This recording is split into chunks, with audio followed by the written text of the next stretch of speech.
जय हिंद हमारे प्यारे साथियों। और कैसे हो? आई हो बहुत बढ़िया होंगे। और आप सबकी पढ़ाई किस चल रही है तो उम्मीद है कि वह भी बहुत बेहतरीन तरीके से आप अपनी पढ़ाई भी कंप्लीट कर रहे होंगे।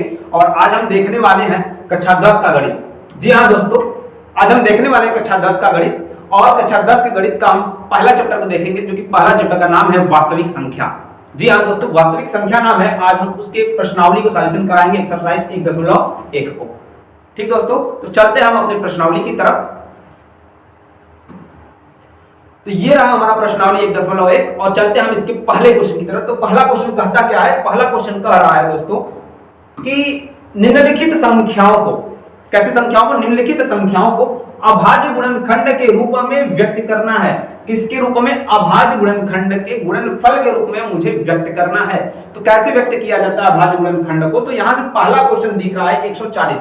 जी हाँ दोस्तों, कितना दिख रहा है? 140 हमको दिख रहा है। और 140 की अगर बात किया जाए तो 140 को अभाज्य गुणनखंड के रूप में मुझे व्यक्त करना है। सबसे पहले इसमें हम एलसीएम ज्ञात करते हैं। क्या करते हैं? एलसीएम ज्ञात करते हैं। तो चलते हैं एलसीएम ज्ञात कर लेते हैं।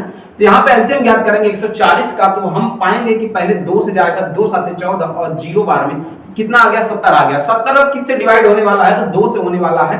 तो 2 से कितने बार में? 35 बार में। जी हाँ दोस्तों, 35 कितने बार में विभाजित होगा? तो यहाँ पर 5 से होगा, 5 से 35 और 7 एका 7। अब इसको हम अभाज्य गुणनखंड के रूप में लिखने जा रहे हैं। बड़े गौर से और ध्यान से देखिएगा। तो यहाँ पर 2 गुणे और 5 है और फिर क्या है? 7 है। जी हाँ दोस्तों, ये है हमारा अभाज्य गुणनखंड के रूप में लिखा गया। इसको हम एक अन्य तरीके से भी लिख सकते हैं, जैसे कि यहाँ एक बार है, यहाँ एक बार 2 है, तो इसको हम एक कितना हो गया? 2 हो गया। और यहाँ पर गुणे 5 और गुणे 7। जी हाँ दोस्तों, हम इसको इस अन्य प्रकार से भी अभाज्य गुणनखंड को हम लिख सकते हैं। ठीक दोस्तों, तो उम्मीद है ये तो सवाल आ ही गया होगा आप सभी को। हम अगला चलते हैं। 156 दिया है, इसका हम अभाज्य गुणनखंड निकाल के आप सभी को दिखाते हैं। तो कितना दिया है? 156 दिया है। कितना दिया है दोस्तों? तो 156 दिया है। 156 का अगर एलसीएम निकालें तो सर्वप्रथम यह कटने वाला किससे है? तो 2 से कटने वाला है, क्योंकि इसके अंत में जो संख्याएं हैं वह सम संख्याएं हैं। तो 2 7 14 और कितना गया है? खासिर 16 हो गया। तो 2 8 16। अब किससे जाएगा? अभी भी यह सम है लास्ट में, तो कितने से जाने वाला है? 2 से जाने वाला है। तो 2 3 6 और कितना हो गया? 18 हो गया। तो 2 9 18। अब किससे जाएगा? तो 9 3 12 होता है। 12 किससे डिवाइड होता है? 3 से होता है। तो अच्छा, यह 3 से जाने वाला है। तो 3 एका 3 और 3 3 के 9 और लास्ट कितना बचा? 13 बचा। 13 एका 13 हो गया। अब इसे हम अभाज्य गुणनखंड के रूप में लिखने जा रहे हैं। अभाज्य गुणनखंड के रूप में लिखने के लिए क्या होगा? 2 है तो 2, फिर क्या है? 2 है, फिर कितना है? 3 है, फिर कितना है? 13 है। यह हम इसको किस रूप में लिख चुके हैं? तो अभाज्य गुणनखंड के रूप में लिख चुके हैं। और इसको अन्य तरीकों से लिखा जाए तो यहाँ पर एक बार है, यहाँ भी एक बार है, तो कितना हो गया? 1 2 बार हो गया और 3 है, फिर 13 है। तो हम एक अन्य प्रकार से भी इसे हम लिख सकते हैं, वो अन्य प्रकार यह है। ठीक, तो अभाज्य गुणनखंड उम्मीद है कि आप सभी को आ गया होगा। तो हम अगले चलते हैं क्वेश्चन की तरफ। तीसरा क्वेश्चन इसमें दिया पहला के अंदर कि 38 25 3825 दिया है। इसको हम अभाज्य गुणनखंड के रूप में चेंज करते हैं। तो कितना दिया है दोस्तों? 3825 दिया है। कितना दिया है? 3825। अगर इसको सॉल्यूशन करोगे तो पाओगे पहले ये किस से जाने वाला है? 2 से जाएगा? नहीं जाएगा। क्यों नहीं जाएगा? क्योंकि इसके अंत में 5 है और 5 एक विषम संख्या होता है। विषम संख्या 2 से नहीं कटते हैं। तो कब से जाएगा? तो अगला संख्या हम गिनते हैं। 3 और 8 कितना होंगे? तो 8 3 11, 11 में 2 जोड़ेंगे 13 और 13 में 5 जोड़ेंगे 18। और 3 का रूल नियम क्या कहता है कि सभी संख्याओं का योग करके अगर विभाजित करिए 3 से विभाजित, तो वह पूरी संख्या किससे विभाजित होती है? 3 से। अतः ये इनका योग मैंने किया तो कितना पाया? 18 पाया। और 18 पाने की वजह से यह पूरी संख्या किससे कटेगी? 3 से कटेंगी। तो हम 3 से ले चल रहे हैं। ठीक दोस्तों, 3 एका 3 और 3 दूनी के 6 और कैरी कितना गया? 2 गया। हासिल कितना गया? 2 और ऑलरेडी 2 है, तो 2 2 कितना होता है? 22 होता है। तो 22 की अगर बात करो तो 22 किससे जाने वाला है? तो 3 7 21, फिर 1 बच गया और यहाँ 1 और ऑलरेडी 5 है, तो कितना हो गया? 1 और 5 15 हो गया। तो 3 बचे 15। ठीक दोस्तों, अब यह किससे जाने वाला है? तो 7 5 12 और 12 2 14 1 15। मतलब कि यह जो 1275 दिया है यह भी कितने से जाने वाला है? तो यह भी 3 से जाने वाला है। तो 3 चौके 12 हो गया। कितना हो गया? 3 चौके 12 हो गया। फिर उसके बाद कितना आया? 7 3 दूनी के 6 और 3 बचे 15। क्या अब यह संख्या किससे जाएगा? 425। तो 5 2 7 और 7 4 11, 11 3 से तो कटता नहीं है, तो अगली संख्या किससे जाने वाला है, तो 5 से जाने वाला है। तो 5 बटे 40 और कैरी कितना गया 2 का, और 2 और 5 मिला के 25 हो गए। तो यहां पर 5 बचे 25। अब किससे जाने वाला है, तो फिर 5 से जाएगा कितने बार में, तो 17 बचे 85 होता है। यानी कि यहां पर 5 एका 5 और 5 7 35 17, और एक बार में 17 जाएगा, 17 एका 17। अब इसे हम अभाज्य गुणनखंड के रूप में लिखेंगे। तो अभाज्य गुणनखंड कैसे लिखेंगे, यहाँ पे 3 3 कितनी बार है, 2 बार है, 3 गुणे 3 कितनी बार है, 2 बार। फिर उसके बाद कितना है, 5 और 5 है, गुणे 5 और गुणे 5, फिर कितना है, 17 है। जी हाँ दोस्तों, यह हम सफलतापूर्वक इसे लिख चुके हैं। किस रूप में लिख चुके हैं, तो अभाज्य गुणनखंड के रूप में हम इसे लिख चुके हैं। अन्य प्रकार से कैसे लिख सकते हैं, तो अन्य प्रकार से यह कितनी बार है, 1 1, तो 3 के पावर 2 हो गया, और यह 1 1 यहां भी है, तो कितना हो गया, 5 के पावर 2 हो गया, और गुणे 17 हो गया। तो मिला के कितना हो गया, यह अगला अभाज्य गुणनखंड, मतलब अगला तो है नहीं, लेकिन यह दूसरी प्रकार से हम इसको इससे भी लिख सकते हैं। किसको, इन संख्याओं को अभाज्य गुणनखंड के रूप में। ठीक, अब अगली संख्या कितना है, 5005 है। अब इसको हमें क्या निकालना है, अभाज्य गुणनखंड के रूप में व्यक्त करना है। तो कितना दिया है, 5005 दिया है। इनको भी व्यक्त कर लिया जाए, तो यह कितने से जाएंगे, तो 3 से तो जाएंगे नहीं, नहीं 2 से जाएंगे। जब 2 से नहीं जाएंगे तो 4 से भी नहीं जाएंगे। अगली संख्या कौन सी आती है, 5। काटते हैं, तो 5 एका 5 और 0 0, फिर 5 एका 5। क्या यह संख्या 5 से जाएगी, कतई नहीं जाएगी। तो अगली संख्या किससे जाएगी, तो 7 से जाएगी। किससे, 7 से जाएगी। तो 7 एका 7 यहां पर होगा, कितना होगा, 7 एका 7, यहां पे 30 हो गया, तो 7 चौक के 28, और कितना बचा, 2 और 1 है, तो 2 और 1 मिला के कितना हो जाएंगे, 21 हो जाएंगे। 7 तिरिके 21। ठीक, अब अगली संख्या किससे जाएगा, तो यह 11 से जाएगा। किससे जाएगा, 11 से। तो 11 एका 11, 14 में से 11 गया था, कितना बचा, 3, और 3 ऑलरेडी है, तो 3 और 3 कितना हो जाएगा, 33। 33 11 बार में कितने घटेगा, तो 11 3 33। अब लास्ट संख्या की अवस्था है 13 एका 13। अब इसे अभाज्य गुणनखंड के रूप में लिखना आसान हो गया कि 5 है, फिर कितना है, 7 है, फिर कितना है, 11 है, फिर कितना है, 13 है। ठीक, अब इसको हम अभाज्य गुणनखंड के रूप में प्राप्त कर चुके हैं। ठीक दोस्तों, अब इसके बाद कितना दिया है, 74 29, यानी 7429 को 7429। अगला क्वेश्चन क्या है, 7429 को अभाज्य गुणनखंड के रूप में व्यक्त करना है। कितना, 7429 को, कितने को, 7429 को। अब इसको काटने के लिए हम पहले, अब किस संख्या से काटा जाए, 2 से कटेगा, नहीं कटता ही नहीं। 3 से कटेगा, नहीं। 7 4 11, 11 जो कितना होता है, 13 होता है, और 13 हमें 9 जोड़ेंगे तो 22, 3 से भी नहीं कटेगा। और जो संख्या 2 से नहीं कटा वो 4 भी नहीं कटेगा। और फिर उसके बाद 5 से तो कटता ही नहीं कटने वाला, क्योंकि 5 के लास्ट में 5 और 0 चाहिए। 6 से जो संख्या 2 और 3 से कटती है वो 6 से, तो 2 3 से तो कट नहीं रहे, 6 से भी नहीं कटेंगे। इस प्रकार हम बढ़ते जाएंगे तो पाएंगे वह संख्या होगा 17 होगा। कितना होगा, 17। तो इसको हम डिवाइड कर लेते हैं थोड़ा कैलकुलेटर का हेल्प लेकर, क्योंकि जल्दी हो जाएगा। कैलकुलेटर का हेल्प लेंगे तो कितना है यहां पर दोस्तों, सॉरी यहां पे कट गया, इसको हम पुनः ले लेते हैं।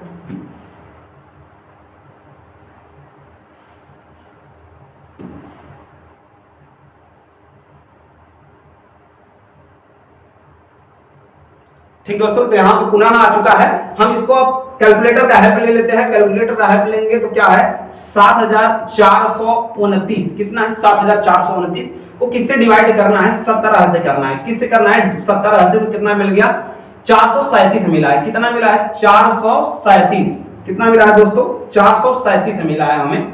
अब 437 को हम कर लेते हैं यहां पर, 437 कितना मिला है, 437। अब ये 437 17 से फिर जाएगा, नहीं। अब अगली संख्या 19 से जाएगा। किससे जाएगा, 19 से जाएगा। अगर 19 से हम काटेंगे तो पाएंगे कितना, तो 437 है, 19 से काटेंगे तो 19 दूना के 38 होता है। कितना बचा, 5 और 7, और 19 तिया 57। कितना, 19 तिया 57, यानी कि 23 बार में जाएगा, और 23 का 23 होता है। अब इसको हम आसानी से अभाज्य गुणनखंड के रूप में लिख सकेंगे, क्योंकि यहाँ पे 17 मिल गया है, 17, और फिर क्या है, 19 मिल गया है, फिर क्या मिल गया है, 23 मिल गया है। जी हाँ दोस्तों, अब इसे हम पूर्णतः लिख चुके हैं। किसमें लिख चुके हैं, तो अभाज्य गुणनखंड के रूप में लिख चुके हैं। उम्मीद है कि आप सभी को प्रश्नावली 1.1 का पहला क्वेश्चन स्पष्ट और सही तरीके से समझ में आया होगा। हम चलते हैं दूसरे क्वेश्चन की तरफ।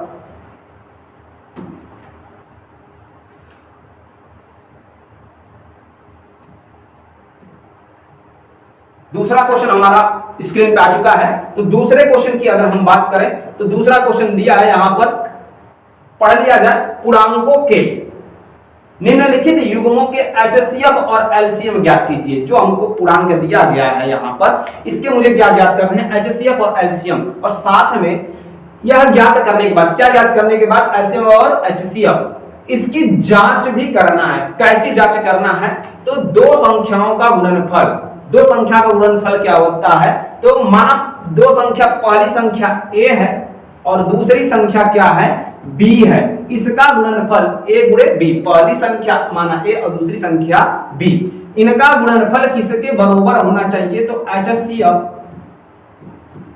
और गुणे एलसीएम के होना चाहिए। ठीक दोस्तों, तो यहां होना चाहिए, यही हमको सिद्ध करना है। तो पहले सर्वप्रथम क्या करेंगे, हम इनका एचसीएफ और एलसीएम निकालने का काम करेंगे। तो यहाँ पे कितना दिया है, 26 दिया है और 91 दिया है। कितना दिया है, 26 और 91 दिया है। 26 को अगर करेंगे तो 2 से जाएगा, 2 से कितने बार में, 13 गुना के 26 और 13 एका 13 होता है। और 91 को करेंगे तो कैसे जाएगा, तो यहां पर 2 से जाएगा नहीं, फिर 3 से अगर देखा जाए तो 9 1 10, 3 से भी नहीं जाने वाला है, फिर तब कब से जाएगा, 7 से जाएगा, 7 1 7 और कैरी 21, हाँ 7 से जाएगा, तो 13 7 91 और 13 1 13। इसका एचसीएफ कितना आएगा, एचसीएफ अगर बात करो तो इन दोनों में जो कॉमन होता है वही क्या होता है, एचसीएफ। तो कॉमन क्या होने वाला है, तो कॉमन अगर यहाँ पे गौर करो, देखो तो यहाँ पे 13 है और यहाँ पर भी कितना है, 13।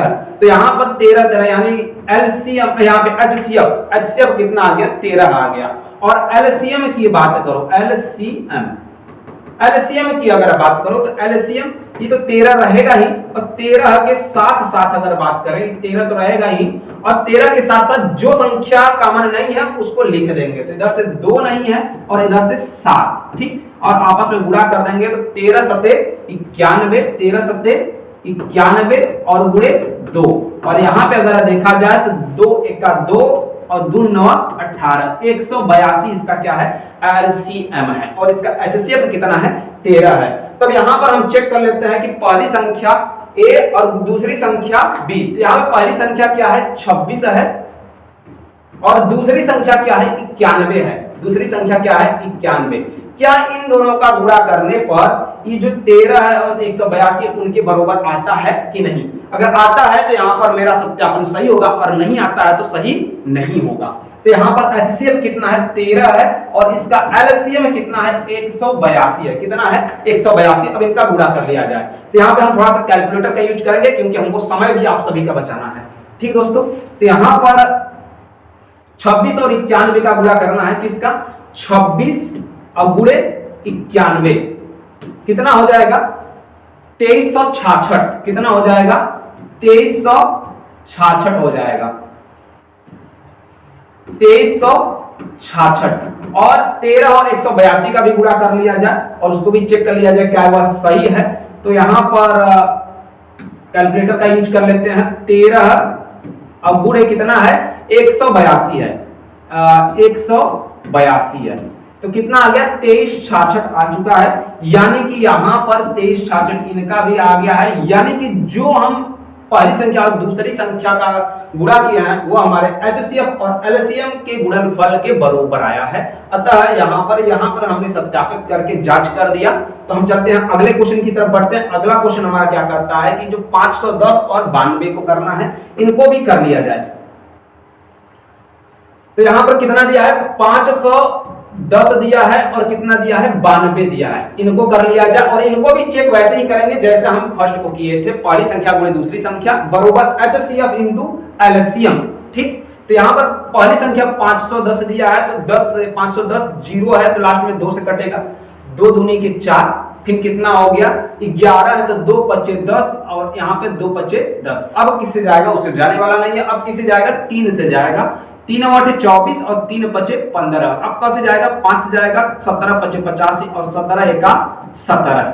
ठीक, और यहां पर 92 किससे जाएगा, तो 2 से पहले, तो 4 दूनी के 8, 4 दूनी के 8 2 चौक के 8 हो गया, गड़बड़ हो गया सॉरी। यहां पर 2 चौक के 8 हो गया, और यहाँ पर 12, 2 छक्के 12, फिर किस जाएगा, फिर 2 से हम ले चलते हैं, 2 दूनी के 4 और 2 तिहाई 6 और 23 एका 23। ठीक, अब इनका HCF निकाल लिया जाए, HCF। तो HCF के लिए हमने बता रखा है आप सभी को दोस्तों कि जो दोनों में सेम हो ना, तो यहाँ पर सेम क्या क्या दिख रहा है, 2 दिख रहा है यहां से, और यहां से भी क्या दिख रहा है, 2 दिख रहा है, और बाकी कुछ सेम दिख रहा है तो नहीं दिख रहा है। जब नहीं दिख रहा है तो इसका HCF कितना होगा, 2 होगा। अब इसके बाद LCM की अगर हम बात करें तो LCM जो सेम है उसको तो लिखेंगे, बाकी जो सेम नहीं है उनको भी लिखेंगे। इनमें से क्या सेम नहीं है, 3 और फिर 5 और गुणे 17, और इधर से क्या है, 2 है और फिर 23 है। ठीक, इतनी बड़ी संख्या है, इनको गुणा करके लिख लिया जाए। गुणा के लिए हम जानते हैं दोस्तों, कैलकुलेटर का प्रयोग करेंगे। तो यहां से 2 है, 2 गुणे कितना है, फिर 3 है, फिर गुणे, फिर 5 है, गुणे फिर कितना है, 17 है, गुणे उधर क्या था दोस्तों, तो 2 था और 23 था, देख लेते हैं। तो 23,460 आया, कितना आया, 23,460, 23,460। इनका गुणा करने पर कितना आया, 23,460। तो यहां पर इसका HCF कितना है, 2, और LCM कितना है, 23,460। अब चलते हैं हम इधर गुणा करते हैं, चेक करते हैं, सत्यापित करते हैं जांच करके। तो यहाँ पे 2 संख्या, पहली संख्या A और दूसरी संख्या B है। पहली संख्या क्या है, A है, और दूसरी संख्या क्या है, B है। किसके बराबर होना चाहिए, तो HCF के और गुणे LCM के बराबर होना चाहिए। तो HCF पहली संख्या में यहाँ पर अगर देखा जाए तो पहली संख्या कितना दिया है, 510, और दूसरी संख्या कितना दिया है, 92 दिया है। ठीक, और HCF कितना दिया है, तो 2 दिया है, और LCM अभी निकाला है 23,460 है, कितना है, 23,460 है। अब इनका गुणा करके देख लिया जाता है। तो इनको अगर हम पहले कर लें तो 2 का 0 करेंगे तो 0 गुणा होगा, फिर 2 छक्के 12 के 2 हासिल लगा 1, 2 चौके 8 1 9, और 2 तिहाई 6 और 2 दूनी के 4। अब इनका गुणा हम कैलकुलेटर का यूज से कर लेते हैं। 510 गुणे 92 है ना, तो 510 और गुणे 92 तो 46,920। वही चीज है दोस्तों, कितना है, 46,920। क्या मैं पहली संख्या और दूसरी संख्या का गुणनफल किया और इधर HCF और LCM किया, बराबर आए? हाँ दोस्तों, बराबर आए हैं। इधर भी 46,920 और इधर भी 46,920 आए हैं। अतः यह मेरा जो जांच किया गया है, यहाँ पर मैंने LCM निकाला है, तो वह क्या है, सही है। अब इसके बाद अन्य क्वेश्चन यहाँ पर तीसरा वाला है, इसको भी प्रयत्न किया जाए करने के लिए। तो उम्मीद है कि अभी तक जितना भी हमने क्वेश्चन बताए हैं और आप सभी को अच्छे से सुदृढ़ तरीके से आप सभी को समझ में आ गया होगा। अब हम चलते हैं तीसरे क्वेश्चन की तरफ। तीसरा क्वेश्चन अगर देखा जाए तो यह भी उसी जैसा होगा जैसे मैंने पहला और तीसरा को अटेंड किया। तो यहाँ पहला कितना है, 336 है, कितना है, 336 है, और दूसरा कितना है, 54 है। 336 का अगर एलसीएम निकालेंगे दोस्तों तो कितना आएगा, पहले 2 से जाएगा तो 2 एका 2 13 हो गया, 2 छक्के 12 और 2 आठे 16 हो गया। ठीक, इसके बाद 2 से जाएगा 2 आठे 16 और 2 चौके 8 होगा। अब फिर का से जाने वाला है तो 2 से ही जाएगा, 2 से जाएगा तो 2 चौके 8, 2 दूनी के 4। अब फिर 2 से जाएगा, 2 दूनी के 4 और 2 एका 2। अब का से जाने वाला है तो 2 से, तो अब तो नहीं जाएगा, अब तो 21 हो गया। जब 21 हो गया तो कितने से, 3 से, 3 7 21 और 7 एका 7। ठीक, अब 54 को बात करो तो 54 का से 2 से, 2 दूनी के 4 और यहाँ पे 14 हो गया, 2 7 14 और 3 से जाएगा 3 9 27। फिर का से जाएगा 3 से 3 3 के 9 और 3 एका 3। HCF की अगर बात करें हम, किसकी, HCF की, तो जो सेम हो, सेम क्या है, यहां से 2 है, अलग पेन का यूज कर लेते हैं, यहां से 2 है और यहां भी 2 है, और क्या सेम है, तो इधर से 3 है और इधर से भी 3 है। फिर कितना हो गया, ये सेम हो गया 2 गुणे, और कौन सेम हो गया, ये सेम हो गया, तो कितना 2 गुणे 3 यानी 2 तिहाई 6। तो इसका HCF कितना आया है, 6 आया है। कितना आया है, 6 आया है। और LCM की बात करो, LCM की, तो LCM की अगर हम बात करें तो ये 2 तो रहबा करेगा, सेम है, और कौन रहेगा, 3 रहेगा, कैसे सेम है। बाकी जो सेम नहीं उनको, सेम कौन नहीं था, ये 2 नहीं है और यह 2 भी नहीं है। ठीक, और कौन नहीं है, तो यह 2 एक और है, यह 2 भी नहीं है, और फिर कौन नहीं है, तो इधर से 7 नहीं है, और इधर से 3 गुणे 3 3 गुणे 3। ठीक, अब एचसीएफ की बात करो तो यहां से निकाल लिया जाए, कैलकुलेटर का यूज कर लेंगे थोड़ा सा लास्ट में, पहले अभी गुणा कर लेते हैं। 2 3 6, 6 दूनी के 12, 12 गुना के 24, गुना के 48 ना, तो 48 अगुणे और 3 तिरिक के 9 और 9 साते 63। हम अगर गुणा करेंगे तो 48 और 63 का देख लेते हैं। 48 अगुणे 63 तो कितना होगा दोस्तों? 3024। कितना होगा? 3024 होगा। कितना होगा? 3024 होगा। कितना होगा? 3024। अब यहां पर हम चेक करेंगे, इसको जांच करेंगे। क्या करेंगे? जांच करेंगे कि पहली संख्या और दूसरी संख्या को गुणा करें तो एचसीएफ और एलसीएम के गुणा के बराबर आता है या नहीं आता है। तो हम चेक करते हैं। तो पहली संख्या ए और दूसरी संख्या बी बराबर एचसीएफ अगुणे एलसीएम। तो यहां पर एचसीएफ कितना आया है? 6 आया है, और एलसीएम कितना आया है? 3024। और पहली संख्या कितना है? 336 है, और दूसरी संख्या कितना है? 54 है। इनका 6 से गुणा करेंगे, 6 चौके 24 की 4 हासिल लगा 2, 6 दूनी के 12, अब 12 दून 14, और 6 जीरो 0, 0 तो बटला है, 0 में 1 जोड़ेंगे 1, और 3 6 का 18। और इनका गुणा के लिए हम कैलकुलेटर का यूज करेंगे क्योंकि समय बचाना भी है हम सभी का। तो यहाँ पर 336 है, 336 अगुणे कितना है? 54 है। तो आपस में गुणा करेंगे तो 18144 आया है। कितना आया है? 18144।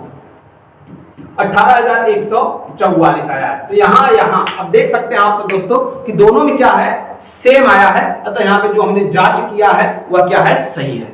ठीक, क्लियर है। हम चलते हैं हम अगले क्वेश्चन की तरफ। उम्मीद है कि पहला क्वेश्चन और दूसरा क्वेश्चन आप सभी को बहुत बेहतरीन तरीके से समझ में आया होगा और आगे भी समझ में आएगा आप सभी को। तो चलते हैं तीसरे क्वेश्चन की तरफ बढ़ते हैं। तीसरे क्वेश्चन की तरफ अगर बढ़ा जाए, तीसरा क्वेश्चन में अभाज्य गुणनखंड विधि द्वारा निम्नलिखित पूर्णांकों के एचसीएफ और एलसीएम ज्ञात करने। क्या ज्ञात करने हैं? एचसीएफ और एलसीएम किसके द्वारा? तो अभाज्य गुणनखंड विधि द्वारा ना। तो 12, 15, 21 है, इनका हमें ज्ञात करना है। तो ज्ञात कर लेते हैं। 12 है, फिर कितना है? 15 है, फिर कितना है? 21 है। 12 का अगर हम एलसीएम निकालेंगे तो कितना आएगा? 2 से 2 छक्के 12, फिर 2 से 2 तिहाई और 3 एका 3। 15 का निकालेंगे तो 3 से 3 बचे 15 और 5 एका 5। 21 का निकालेंगे तो 3 7 21 और 7 एका 7। ठीक दोस्तों, अब यहां पर अगर हम देखें एचसीएफ निकालना है। पहले क्या निकालना है? एचसीएफ बोला गया था एचसीएफ निकालने के लिए। तो एचसीएफ निकालेंगे जो सेम है। सेम क्या है? यहां से 3 है, क्या है? 3, यहां से 3 और यहां से 3। और कुछ सेम है? नहीं, और कुछ भी इसके सिवाय सेम नहीं है। और सेम नहीं है तो इसका एचसीएफ कितना है? 3 है। और एलसीएम तब कितना होगा? एलसीएम जो सेम है उसको तो लिखवा करेंगे 3, और बाकी क्या नहीं सेम है? इधर 2 गुणे 2, 2 अगुणे 2, इधर क्या नहीं सेम है? 5, और इधर क्या सेम नहीं है? 7 ना। तो यहां पर कितना हो गया? 3 दूनी के 6, दूनी के 12, और 12 पंजे 60 अगुणे 7, तो 7 छंग 42 और 1 0 जुड़ गया 420 हो गया। जी हाँ दोस्तों, इसका एलसीएम कितना आ गया? 420 आ गया। और एचसीएफ कितना आया? 3 आया। उम्मीद है कि अभी आप सभी को बहुत अच्छे ढंग से समझ में आया होगा। इसी प्रकार यहां हम दूसरा भी क्वेश्चन करेंगे। दूसरा क्या है? 17 और 23, 29 का मुझे क्या निकालना है? एचसीएफ और एलसीएम ज्ञात करना है। किस विधि से? अभाज्य गुणनखंड विधि से। ठीक दोस्तों, तो निकाल लिया जाए उनका भी। क्या है? 17 है, फिर कितना है? 23 है, फिर कितना है? 29 है। 17 का अगर निकाला जाए तो 17 एका 17 स्वयं होंगे। 23 का निकाला जाए तो यह भी अभाज्य संख्या है, तो 23 एका 23, और यह 29 का निकाला जाए तो 29 एका 29। और कुछ होंगे नहीं, क्योंकि इन सभी 17 को, 23 को, 29 को अन्य कोई संख्या नहीं काटते सिवाय खुद के और एक के। तो यहाँ पे इनका एचसीएफ कितना होगा? एचसीएफ जब इनमें कुछ भी कॉमन ना हो तो कितना होता है? कॉमन में 1 होता है। कितना होता है? 1 होता है। और इसके एलसीएम की अगर बात करो तो 17 और 23 और कितना? 29 आपस में क्या हो जाएगा? गुणा हो जाएगा। तो गुणा कर लिया जाए, कैलकुलेटर का यूज करेंगे, समय बचाना है आप सभी का। तो 17, 23 और 29 का गुणा। 17, 23 और 29 कितना होगा 11,339। कितना होगा 11,339, 11,339 इसका LCM होगा। जी हाँ दोस्तों, 17, 23, 29 का HCF कितना है 1 है और LCM कितना है 11,339 है। इसी प्रकार हम तीसरा भी क्वेश्चन करेंगे जो कि इसमें क्या बोला है 8, 9, 25 का हमें निकालना है HCF और LCM निकालना है। और कैसे निकालना है अभाज्य गुणनखंड विधि से, तो निकाल दिया जाए। 8 है, फिर 9 है, फिर क्या है 25 है। 8 को अगर निकालोगे तो किससे निकलेगा 2 से निकलेगा, 2 चौके 8, फिर 2 से 2 दूनी के 4, 2 एका 2। 9 को निकालेंगे तो 3 तिरिक के 9 और 3 एका 3। 25 को निकालेंगे तो क्या होगा 5 पचे 25 और 5 एका 5। ठीक, अब यहाँ पर HCF इसमें कुछ कॉमन दिख रहा है नहीं, तो भैया हमने पिछले वाले क्वेश्चन में बोला कि जब कुछ कॉमन ना हो तो उसका HCF कितना होगा 1 होगा। कितना होगा 1 होगा। और उसका LCM, तो LCM सभी संख्याओं का मल्टीप्लाई इधर किससे मल्टीप्लाई 2 गुणे 2 गुणे 2 और इधर 3 गुणे 3 और इधर कितना 5 गुणे 5 मल्टीप्लाई होगा आपस में।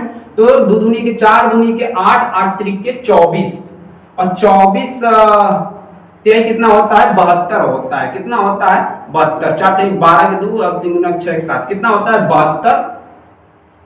इधर 5 पचे 25, तो 72 गुणे 25 से कितना होता है देख लिया जाए, तो 72 और गुणे 25 और बराबर कितना होगा 1800 होगा। तो यानी कि इनका LCM जो होने वाला है वह कितना है 1800। कितना 1800 इनका सिर्फ LCM होगा। जी हाँ दोस्तों, तीसरा क्वेश्चन भी यहाँ पर पूर्णतः हम लोगों ने लगाया। तीसरा में 3 क्वेश्चन थे, ये और ये, जो कि तीसरा वाला वही हमने लगाया। उसका HCF कितना आया 1 आया और LCM कितना आया 1800 आया। ठीक दोस्तों, तो यहाँ पर उम्मीद है कि तीसरा का भी क्वेश्चन आप सभी को बहुत बेहतरीन तरीके से समझ में आया होगा। और हम चलते हैं अगले क्वेश्चन की तरफ बढ़ते हैं और उम्मीद रखेंगे कि वह भी क्वेश्चन आपको हम अच्छे से समझा सकेंगे और आप सब अच्छे से समझ सकेंगे। ठीक दोस्तों, तो चलते हैं क्वेश्चन नंबर 4 की तरफ। तो क्वेश्चन नंबर 4 की अगर बात करूं तो देखिए इसमें कहता क्या है दोस्तों, तो यहाँ कह रहा है कि HCF 306 और 657 है मेरे पास, जो कि दो संख्या है, वो संख्या 306 और 657, जिसका HCF कितना है तो 9 दिया है और इसका LCM मुझे क्या करना है ज्ञात करना है। वही संख्या सेम है 306 और 657। इसके लिए एक फार्मूला आप सबको याद होगा, वो फार्मूला कौन सा है तो दोस्तों वो फार्मूला है आपके समक्ष। तो पहली संख्या A और दूसरी संख्या B का गुणा और बरोबर HCF और गुणे LCM। ठीक, ये हमारी वो फार्मूला है जिसका मदद से हम क्या करेंगे LCM को ज्ञात करेंगे। ठीक, यहां से पहली संख्या और दूसरी संख्या हमको दे रखा है। पहली संख्या कितना है दोस्तों 306 है। कितना है 306 और दूसरी संख्या कितना दे रखा है तो 600 कितना दे रखा है 57 दे रखा है। और HCF कितना है आप सब देख सकते हो, क्या दिया है 9 दिया है। कितना दिया है 9 दिया है। ठीक, और LCM तो हमको ज्ञात ही करना है, ज्ञात करना है, तो इसको तो ज्ञात करना है। तो चलते हैं इसको आगे सॉल्यूशन करते हैं। तो बहुत बारीकी से देखिएगा ध्यान से। तो यहां पर LCM बरोबर क्या हो जाएगा 306 और गुणे 657 और ये क्या हो जाएगा 9 नीचे आ जाएगा। अब इनको काट देते हैं, 9 एका 9 और 9 साते 63। ठीक, 9 साते कितना होता है 63 और बचा 27, 9 तिरिक के 27। तो कितना आया मेरे पास LCM बरोबर 306 और गुणे कितना हो 73 है, यही है। अब इसको हम क्या करते हैं मल्टीप्लाई कर देते हैं, 306 गुणे 73। तो इसका मल्टीप्लाई अगर करेंगे तो क्या आएगा तो 3 छक्के 18 और 3 तिरिक के 9, फिर उसके बाद कितना है 7 छंग 42 और 7 तिरिक के 21। तो 8 3 और 9 4 13 3 हाथ से लगा 1 1 2 और यहाँ पर 2 कितना आ गया तो 22,338 आया। LCM कितना आ गया दोस्तों तो 22,338। कितना 22,338। तो यहाँ पर उम्मीद है कि बहुत बेहतरीन तरीके से आप सब सीख चुके हैं प्रश्न 4 को, और हमें उम्मीद है कि आप सबको अगर दिया जाए तो लगा ही लेंगे। और इसके अगला क्वेश्चन की तरफ बढ़ते हैं और वह भी बहुत ध्यान से देखिएगा और वह भी आपको समझने में बड़ी मजा आएगा। चलते हैं आगे की तरफ। तो यहाँ पर दिया है क्वेश्चन नंबर 5वां, जो कि इसमें हमें क्वेश्चन बोला है जांच कीजिए। क्या करना है जांच करना है। और जांच किस प्रकार से करना है कि प्राकृतिक संख्या, कोई प्राकृतिक संख्या क्या है n है। क्या है भैया तो n है, तो संख्या 6 की पावर n के अंक किस अंक पर 0 पर समाप्त होगी वही चेक करना है ना। किस पर चेक करना है 6 का पावर n दिया है। कितना 6 की पावर दिया है n दिया है और मुझे चेक करना है कि यह कभी जीरो पर समाप्त होगा कि नहीं होगा। ठीक, यही चेक करना है। तो चलते हैं चेक करने के लिए। पहले चेक करने से पहले एक बात कहेंगे, अगर किसी संख्या के पावर में कुछ लगा हो, नेचुरल नंबर 1 2 3 4 जो भी कुछ भी लगा हो, अगर उसे जीरो पर समाप्त करना होता है तो उस संख्या का गुणनखंड कितना होना चाहिए?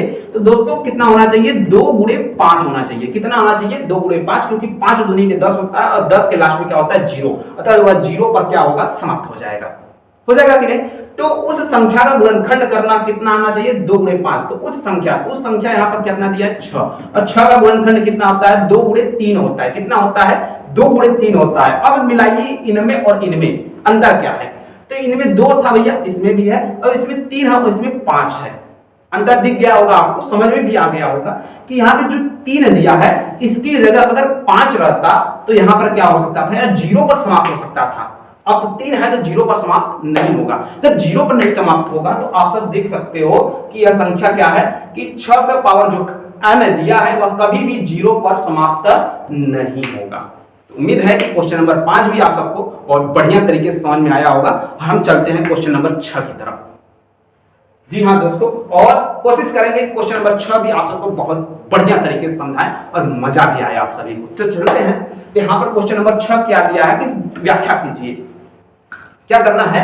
व्याख्या करना है। और किसका व्याख्या करना है? ये एक क्वेश्चन दे रखा है और एक बड़ा सा क्वेश्चन ये दे रखा है। और कैसा व्याख्या करना है, किस प्रकार का करना है? तो यहाँ पर बोला है कि भाज्य संख्या क्यों है, मतलब यह कटने वाली संख्या है, तो यह भाज्य संख्या क्यों है? तो भाज्य संख्याओं की अगर बात करें तो कोई अगर भाज्य संख्या है तो माना जैसे 4 को ही उठाओ, 4 का अगर गुणनखंड करो तो 2 दूनी के 4 और 2 एका 2। इसके गुणनखंड गिनो कितने हैं? 1 2 है, 1 2 है और 1 है, यानी 2 गुणे 2 गुणे 1 है। और अगली संख्या माना एक और उठाते हैं, एग्जांपल के तौर पे समझा रहा है, ध्यान से समझिएगा। तो 6 है तो 2 और गुणे 3 हो जाएगा, 3 2 3 6 और 3 एका 3। इसके गुणनखंड 2 गुणे 3 गुणे 1। यही आ गया कि नहीं? जब आया यही चीज है तो यहां पर आप सब देख सकते हो कि इसका जो गुणनखंड है कम से कम कितना है? 3 है। कितना है? 3। एक भाज्य संख्या का गुणनखंड कम से कम कितना होना चाहिए? 3 होना चाहिए। तो वैसे यहां भी हम लोग चेक कर लेंगे, अगर 3 गुणनखंड आते हैं तो वह क्या होंगे? भाज्य संख्या होंगे, और वह हम व्याख्या भी कर चुके होंगे। ठीक, चलते हैं तब कर लेते हैं इसको सॉल्यूशन और करके चेक भी कर लेते हैं।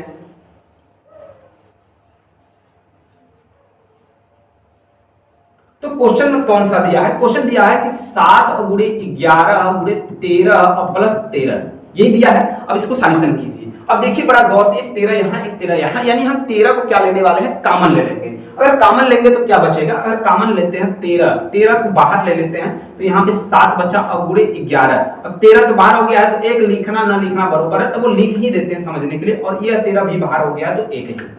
तो 13 और 11 सते 77 और प्लस 1 ना, एक के साथ एक गुणा होगा तो वही रहेगा, और प्लस 1 तो लिखा गया। 77 एक कितना हो जाएगा? 78 हो जाएगा। कितना हो जाएगा? 78 का गुणनखंड हम करेंगे तो क्या निकल सकता है? तो 13 गुणे 39 गुणे 2। ठीक, ये हम लिख सकते हैं 78 को 39 गुणे 2 लिख सकते हैं, क्योंकि 39 78 को काटता है, यानी उसका क्या है? एक गुणनखंड है।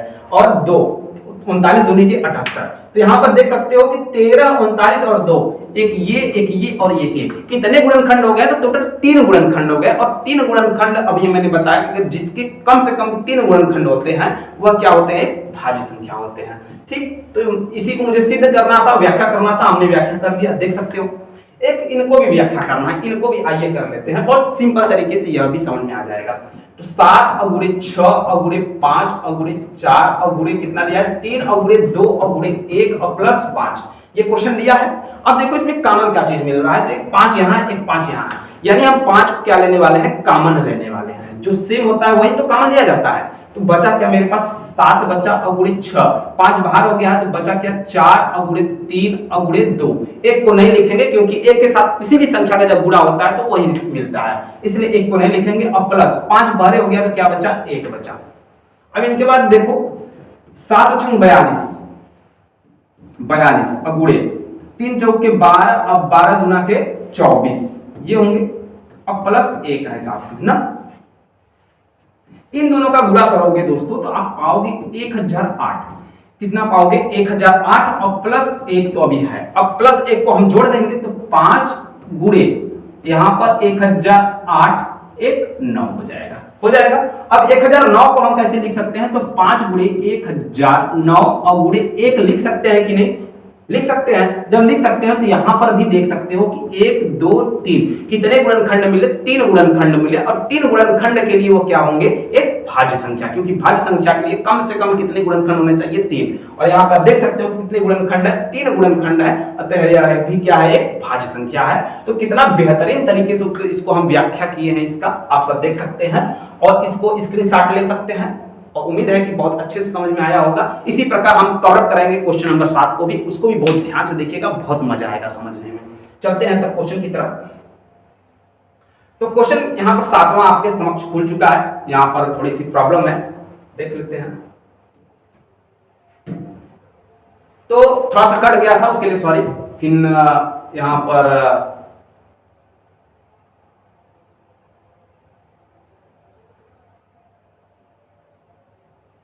थोड़ा सा टाइम वेस्ट तो हो रहा है, उसके लिए माफी मांगेंगे, आप सभी से क्षमा चाहेंगे। हाँ, तो यहाँ पर क्वेश्चन नंबर 6 है और क्वेश्चन नंबर 7 आपके समक्ष है। अब 7 को देखो, आप सब देखोगे बहुत मजा आएगा आप सभी को। एक बार देखिए, यहाँ पर समझिएगा बहुत ध्यान से, ठीक। क्वेश्चन नंबर 7 है। अब 7 में कह क्या रहा है, कह रहा है किसी खेल के मैदान, कोई खेल का मैदान है, उसके चारों ओर क्या है, एक वृत्ताकार पथ है। उसके चारों ओर क्या है, एक वृत्ताकार पथ है। और इस मैदान के एक चक्कर लगाने में, मतलब कोई अब दौड़ रहा है, उसका चक्कर लगा रहा है। और चक्कर कौन लगा रहा है, तो सोनिया है। कौन है भैया, सोनिया। सोनिया कोई लड़की है और वो 18 मिनट में चक्कर लगाती है। कितने मिनट में, 18 मिनट में। जबकि इस मैदान का एक चक्कर लगाने में रवि को, अब रवि कोई नाम का लड़का है, रवि को कितना लगता है, तो 12 मिनट लगते हैं। कितना मिनट लगते हैं, 12 मिनट लगते हैं। और मान लीजिए कि वे दोनों एक ही स्थान, हमको मानना है कि वो दोनों एक ही स्थान से क्या किए हैं, चलना प्रारंभ किए हैं। क्या करना प्रारंभ किए हैं, तो चलना प्रारंभ किए हैं। और एक ही दिशा में चलते हैं, एक साथ तो चलते हैं और एक ही दिशा में चलते हैं। तो कितना समय बाद पुनः जहां से एक साथ चलना प्रारंभ किए थे, तो पुनः उस बिंदु पर कब मिलेंगे, कितना समय बाद मिलेंगे। तो पहले समझ लेते हैं फिगर में। तो एक वृत्ताकार क्या है, मेरे पास पार्क है, और वृत्ताकार पार्क के साथ साथ एक उसका पथ है, जहां से ये चलना, जहां चलते हैं ये सब वॉकिंग जहां करते हैं। तो ये जो रंग रहा है पार्ट्स, यहाँ पे फिर से फिगर क्लियर देख लो। ये एक वृत्ताकार पाथ है और इसके चारों ओर क्या करना है, चक्कर लगाना है। किसको चक्कर लगाना है, तो रवि को और सोनिया को। और वह दोनों, माना कि ये इस बिंदु से रवि और सोनिया चक्कर लगाते हैं और कितने समय बाद पुनः यहां पर पहुंच जाएंगे, उसी को बताना है। तो बताने के लिए यहां पर क्या करना है, एलसीएम ले लेते हैं 18 और 12 का। किसका, 18 और 12 का। तो यहां से किससे जाएगा, 2 से जाएगा। 2 9 18 और 2 6 12। अब किससे जाएगा, फिर 2 से 9, ये 2 उतर जाएगा और 2 3 6। अब कैसे जाएगा, 3 से, 3 3 के 9 और 3 1 3। अब कैसे जाएगा, 3 से, 3 1 3, 3 1 3। बचा क्या मेरे पास गुणनखंड, तो 2 गुणे 2 गुणे 3 गुणे 3, यही बचा गुणनखंड। अब इसमें अगर देखो तो 2 दूनी के 4 और 4 3 12 और 12 3 36। कितना मिनट बाद, तो 36 मिनट बाद। तो सोनिया और रवि कितने मिनट बाद, 36 मिनट बाद पुनः जिस बिंदु से चलना प्रारंभ किए थे, यानी जिस पॉइंट से चलना प्रारंभ किए थे, उसी पॉइंट पर मिल जाएंगे। कितने मिनट बाद, 36 मिनट बाद। तो अब उम्मीद है दोस्तों कि आप सभी को बहुत बेहतरीन तरीके से प्रश्न 7 भी समझ में आ गया होगा। तो आज के लिए बस इतना ही।